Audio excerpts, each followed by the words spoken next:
Baik, Assalamualaikum, salam sejahtera anda sedang menonton pantau agenda reformasi. Banyak perkara yang boleh kita fokuskan untuk hari ini, tetapi untuk waktu ini saya nak bawakan sedikit perkembangan khususnya di Dewan Rakyat, di mana Dewan Rakyat pada Isnin kecoh apabila Datuk Seri Syahidah Kasim PN Arau mendakwa Jimmy Puah Wee Sen PH Tebrau menyokong Israel, dan kenyataan itu membuatkan bukan sahaja Jimmy Puah, malah beberapa ahli parlimen dari blok kerajaan bangkit berdesak Syahidat untuk menarik balik kenyataan itu.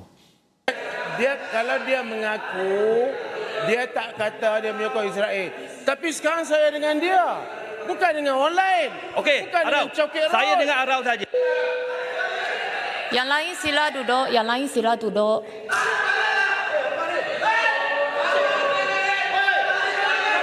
Ahli-ahli yang berhormat, yang lain sila duduk. Yang lain sila duduk. Yang lain sila duduk. Yang berhormat Arau, tarik balik fitnah itu. Pendang. Pendang tak ada kena-mengena. Tolong duduk. Tolong duduk.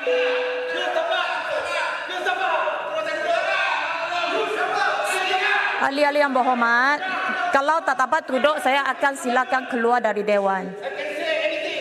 Yes, you can say anything, but please sit down. Yang berhormat Arau, sila tarik balik dan kita teruskan Dewan. Ingat senior boleh cakap.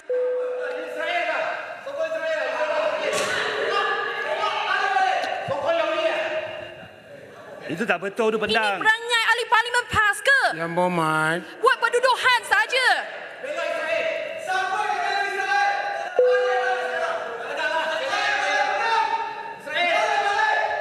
Cukuplah.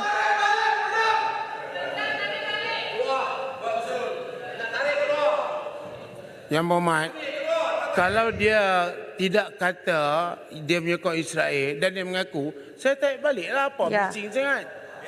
Yang orang lain menyebut pasal apa? Macam Jadi Cokit Arau Road. tarik balik saja, jangan cakap banyak Nak tunjuk lagi. garang, tak payah tunjuk garang lah. Telan dengan pisang lah. Telan dengan pisang lah, tak payah tunjuk garang sangat. Baik, binaan terhadap rang undang-undang RU Mahkamah Syariah bidang kuasa jenayah RU 355 kini masih dalam sesi libat urus. Menteri di Jabatan Perdana Menteri Hal Ehwal Agama Datuk Muhammad Naim Mokhtar berkata kementeriannya kini sedang giat berbincang dengan pelbagai pihak berhubung dengan pindaan tersebut. Perkembangan RU 355 ni yang bermaksud kita masih lagi dalam sesi libat urus lagi. Kita mengadakan perbincangan dengan pihak badan Majlis Agama Islam Negeri-Negeri, dengan pihak istana dan sebagainya, dan insya-Allah kita juga akan mengambil kira seperti mana yang saya sebut pada soalan yang pertama tadi. Kita dalam proses untuk menggubal akta Mahkamah Syariah wilayah-wilayah persekutuan. Jadi pindaan kepada RU 355 tadi itu akan juga melihat kepada penggubalan akta Mahkamah Syariah. Baik, 25 penjawat awam dikenakan tindakan tata tertib manakala seorang dituduh di mahkamah susulan 12 isu yang dilaporkan dalam laporan Ketua Audit Negara LKAN. Timbalan Menteri di Jabatan Perdana Menteri Undang-Undang dan Reformasi Institusi Ram Kapal Singh berkata tindakan itu diambil selepas siasatan melibatkan semua 12 isu itu selesai. Menurutnya, angka itu adalah separuh daripada keseluruhan 24 isu yang dibangkitkan dalam 7 LKAN melibatkan audit di peringkat persekutuan dan negeri sepanjang 2020 hingga 2021. Berdasarkan siasatan yang telah dilaksanakan sehingga kini, seorang penjawat awam telah dituduh di mahkamah pada 16 April 2023 di bawah Seksyen 23(1) Akta MACC 2009 yang boleh dihukum di bawah Seksyen 24, dan 25 orang penjawat awam dikenakan tindakan tata tertib. Sebagai langkah kehadapan, Mesyuarat Jawatan Kuasa KAS Kabinet mengenai anti rasuah atau JKK-MAR pada 6 Julai 2023 telah memutuskan supaya laporan Ketua Audit Negara dibentangkan secara berkala kepada jemaah menteri dengan format pelaporan baru yang lebih berstruktur dan terperinci supaya setiap isu dilaporkan dapat diambil tindakan dengan lebih berkesan oleh setiap menteri ataupun agensi. Ram kapal berkata demikian bagi menjawab soalan ahli Parlimen Taiping Wong Kah-Woh berhubung tindakan yang telah diambil oleh kerajaan dalam menangani isu yang dibangkitkan dalam LKAN 2020 dan 2021 berkaitan ketirisan. Beliau berkata beberapa syur dan cadangan tindakan yang dinyatakan dalam LKAN juga telah diambil perhatian oleh agensi-agensi berkaitan.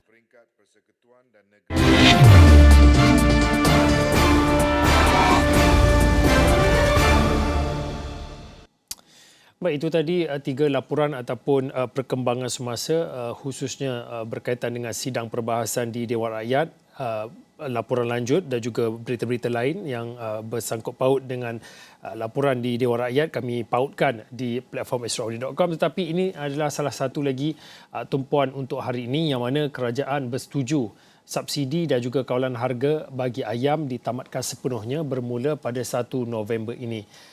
Menteri Pertanian dan Keterjaminan Makanan Datuk Seri Mohamad Sabu berkata bagaimanapun subsidi serta kawalan harga bagi telur ayam bagi grade A, grade B dan grade C akan diteruskan menggunakan mekanisme sedia ada.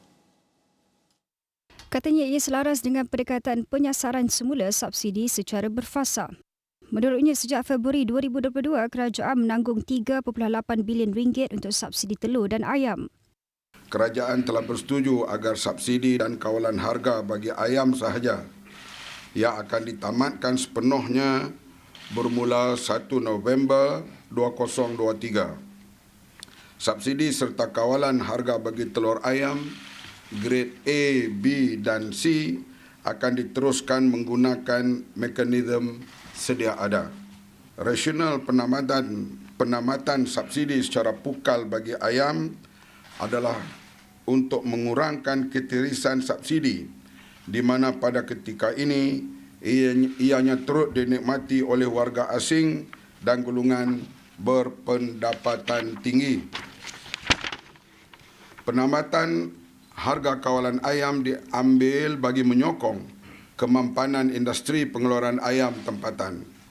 Di samping itu, melalui kaedah ini, kerajaan akan turut dapat meningkatkan pelbagai inisiatif sosioekonomi dan kebajikan rakyat termasuk bantuan tunai. Katanya penamatan subsidi ayam mengambil kira situasi dan trend semasa bekalan serta harga ladang. Ini termasuk kos pengeluaran ayam yang telah mula stabil yang menyumbang kepada harga pasaran semasa kini berada di bawah harga siling. Menurut Mohamad Sabu, kerajaan akan pastikan harga jualan bagi ayam yang akan diapungkan terus berada pada kadar munasabah. Baik, pada masa yang sama, kerajaan memberi jaminan tidak akan berlaku kenaikan harga ayam secara mendadak susulan langkah penamatan subsidi dan kawalan harga ayam berkuat kuasa 1 November ini. Ini kerana menurut Menteri Pertanian dan Keterjaminan Makanan Datuk Seri Mohamad Sabu, kebanyakan peniaga menjual ayam lebih rendah berbanding dengan harga siling ditetapkan sejak Februari 2022 iaitu RM9.40 sekilogram. Siling diletakkan dulu tahun Februari 2022 dan sekarang ini purata harga ayam dijual oleh pengeluar-pengeluar utama ini berada di paras yang jauh lebih rendah. Oleh itu kalau berlaku pengampungan, kita berkeyakinan harganya tidak naik mendadak, dia akan stabil. Kalau naik mendadak, kita akan tanya kenapa. Sebab bekalannya cukup. Yang selalu naik mendadak bila bekalan tidak cukup. Sekarang pihak pembekal menjamin bahawa pembekalnya cukup dan kalau berlaku keruncingan tak cukup, kita dah standby untuk bawa daripada luar dengan segera. Ini melalui cara-cara yang dilaksanakan terutama melalui DBS dan sebagainya yang telah bersedia untuk menampung kalau berlaku kekurangan mendadak. Beliau berkata demikian pada sidang media penamatan kawalan harga dan subsidi ayam pada Isnin di Menara Lembaga Pertubuhan Peladang. Terdahulu Mohamad Sabu berkata rasional penamatan subsidi secara pukal itu adalah untuk mengurangkan ketirisan subsidi yang turut dinikmati oleh warga asing dan golongan berpendapatan tinggi. Beliau turut meminta orang ramai agar tidak membuat pembelian panik dalam tempoh beberapa hari ini memandangkan bekalan ayam dijamin mencukupi. Baik, untuk kita bercakap tentang perkara ini di atas talian Profesor Madya Dr. Ahmad Razman Abdul Latif, Prof Madya Dr. Ahmad Razman, Pak Institut Ekonomi daripada Putra Business School PBS. Assalamualaikum Prof. Waalaikumsalam warahmatullahi wabarakatuh, Fazli. Okey, Prof, mungkin boleh kita mulakan perbincangan ataupun diskusi pada waktu ini. Ini bukan perkara baru dan bukan sahaja pada kita melihat pada tumpuan pada Bulan Januari 2024 yang telah diumum dan telah dibentangkan oleh Yang Berhormat Perdana Menteri beberapa minggu lepas, tapi untuk waktu ini kita bercakap tentang membangunkan ataupun ke arah rasionalisasi subsidi dan untuk waktu ini kita mulakan dahulu dengan melihat kepada subsidi bekalan ayam yang ditamatkan bermula pada 1 November ini. Dari sudut pandang sejauh mana rasionalnya langkah yang diambil oleh kerajaan pada waktu ini, Prof? Ya, apabila kita melihat rasionalisasi subsidi, sebenarnya pada tahun ini pemberian subsidi serta kawalan harga ayam telur ini sepatutnya berakhir 30 Jun. Tetapi diteruskan sehinggalah November ini kerana pada masa Jun itu didapati bahawa masih lagi belum sesuai untuk mengapungkan harga ayam kerana kos ayam pada masa itu dijangka ataupun semasa itulah dilihat adalah agak tinggi berbanding pada harga ayam pada masa ini. Itu sebabnya kalau kita lihat ucapan daripada Menteri Mak Sabu tu bahawa kerajaan tidak akan mengapungkan harga itu kalau dia melihat kos untuk menghasilkan ayam itu tinggi daripada harga siling.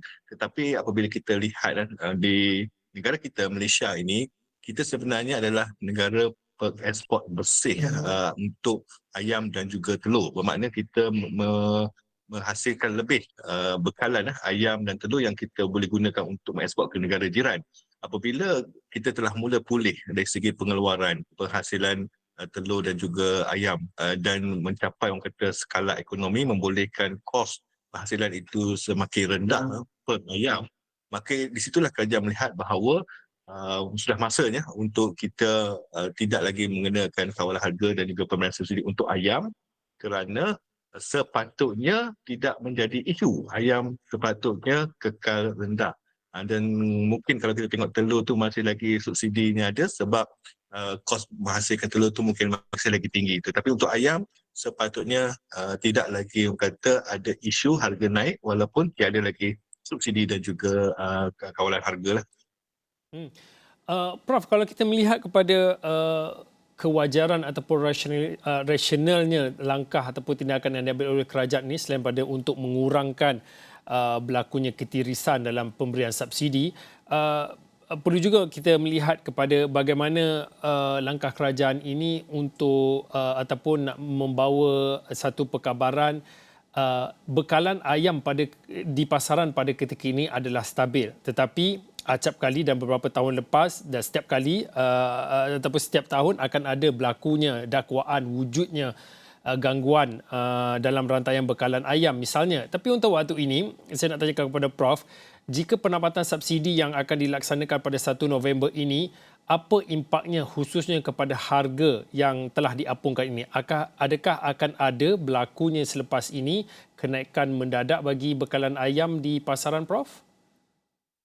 Ya, walaupun kerajaan memberi jaminan harga tidak akan meningkat secara mendadak, namun kita tidak nafikan bahawa akan ada peniaga penjual ayam yang akan mengambil kesempatan. Sebelum ini pun apabila diletakkan harga kawalan pun ada juga yang mengenakan harga lebih tinggi.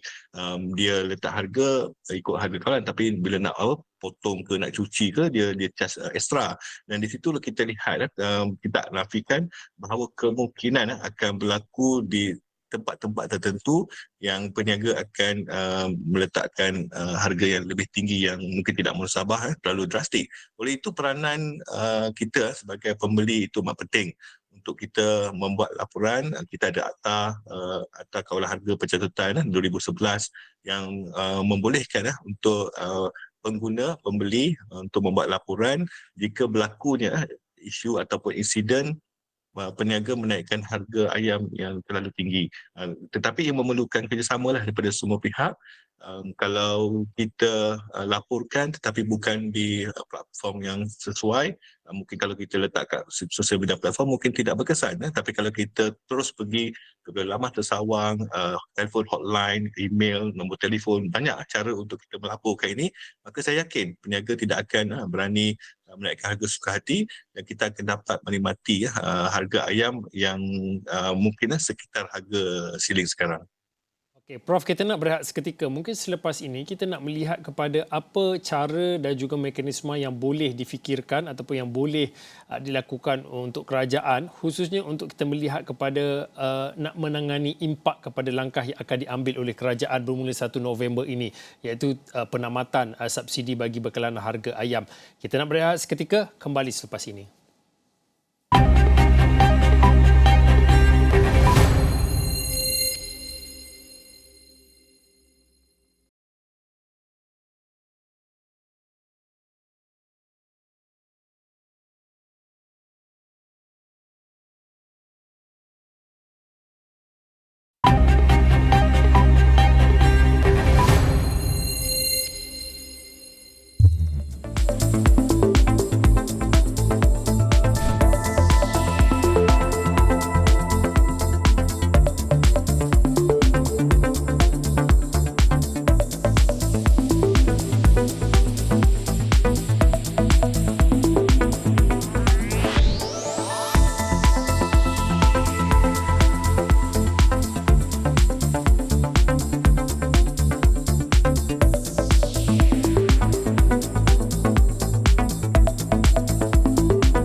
Baik, kembali dalam pantau agenda reformasi, kami masih memberi tumpuan diskusi dan juga perbincangan berkaitan dengan langkah kerajaan untuk mengapungkan ataupun menamatkan subsidi bagi harga kawalan harga ayam yang akan berkuat kuasa pada 1 November ini, iaitu pada hari Rabu ini. Ini menurut kenyataan yang dikeluarkan oleh Menteri Pertanian Keterjaminan Makanan Datuk Seri Mohamad Sabu. Tetapi bagi subsidi telur grade A, grade B dan juga grade C, kerajaan masih lagi bersetuju untuk meneruskan mengikut mekanisme sedia ada. Baik, kita masih lagi bersama dengan Profesor Madya Dr. Ahmad Razman Abdul Latif, Partneris Ekonomi Putra Business School PBS.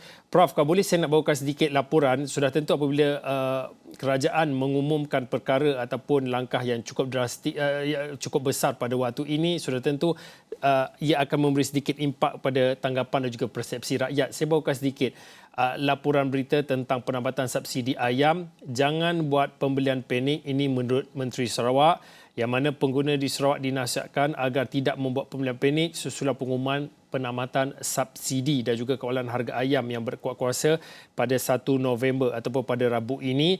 Dan ini menurut Menteri Industri Makanan, Komoditi Pembangunan Wilayah Sarawak, Datuk Seri Stephen Rundi Utom, yang mana mengatakan meskipun pengumuman itu mungkin menyebabkan harga runcit ayam meningkat di negeri itu, namun pihaknya akan terus memantau situasi harga jualan ayam yang diapungkan bagi melindungi kepentingan pengguna. Mungkin pada waktu ini, Prof, kita bercerita tentang subsidi ayam, mungkin jarang-jarang sekali kita bercakap tentang bagaimana kita nak mendedahkan dan juga nak merakyatkan ilmu subsidi ini, Prof. Kerana apabila kita cakap subsidi, nak bercakap tentang masih dikekalkan subsidi, dimansuhkan subsidi. Kadang-kadang rakyat ni terkeliru dengan apa rasionalisasi yang diambil oleh kerajaan. Mungkin pada waktu ini, sejauh mana perlunya bermula sekarang dan sepatutnya bermula daripada sejak sekian lama merakyatkan ilmu subsidi kepada rakyat, Prof? Ya, memang kalau kita lihat negara kita antara negara yang paling banyaklah memberi subsidi untuk barangan asas, dan ini adalah satu hasrat kerajaan untuk memastikan bahawa kalau diberi subsidi itu, mereka yang benar-benar layaklah harus mendapat manfaatnya, tidak orang kata pergi kepada majoriti warga asing ataupun golongan T20. Dan kalau kita lihat dalam Belanjawan 2024 baru ini pun apa yang difokuskan kepada kerajaan adalah secara berperingkat. Maknanya yang masih lagi menjadi keperluan asas rakyat tetaplah dikekalkan harga kawalan, tetapi kalau yang mana tidak lagi kata memberi manfaat yang begitu besar kepada golongan yang sepatutnya, maka dikurangkan pemberian subsidi tersebut. Dan apabila kita melihat yang terbaru ini, ayam dan telur merupakan orang kata sumber protein yang utama untuk rakyat kita.